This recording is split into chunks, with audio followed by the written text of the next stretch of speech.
Armel, après une semaine de course, on vient de passer l'équateur, un petit point. Voilà, depuis quelques heures, on est dans l'hémisphère sud, direction l'île de l'Ascension. On a un grand bord de près à effectuer là de environ 3 jours. Et ensuite, ce sera un grand bord de Portant vers la Martinique. Donc, encore du boulot devant nous. Il y a à peu près 8 jours de course, donc on a fait la moitié. Pour l'instant, tout va bien, mais rien n'est fait.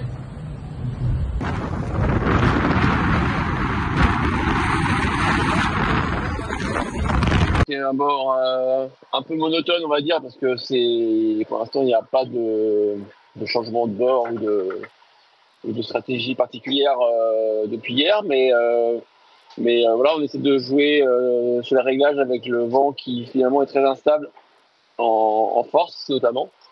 On a eu des conditions un peu moins ventées que nos camarades derrière, voilà, depuis hier notamment, donc ils sont un peu revenus, voilà, mais bon, voilà, c'est le jeu, on sait on a quelques heures d'avance maintenant à l'échelle de ce qu'il reste à parcourir, c'est pas grand chose.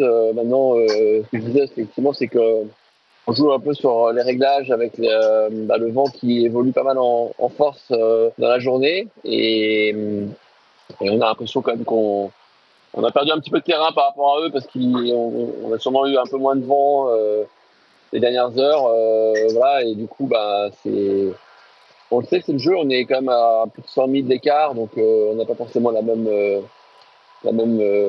force de vent à 200 km près.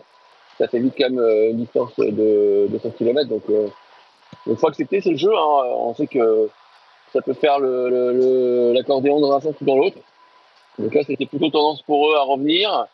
On va espérer maintenant que voilà, ça s'arrête un peu et qu'on puisse reprendre un petit peu quelques milles d'avance, ce serait cool. En tout cas, on y travaille. Et puis on a encore un peu de boulot avant d'arriver à l'Ascension. Voilà, c'est dans deux bonnes journées. Alors, on est super content pour eux de pouvoir enfin reprendre la mer ou prendre la mer tout simplement pour les IMOCA. Donc, écoute, bonne traversée à tous. Soyez prudents, je crois qu'il y a quand même des conditions un petit peu musclées pour les premières heures de course, mais voilà, on va suivre leur parcours et puis on se donne rendez-vous en Martinique.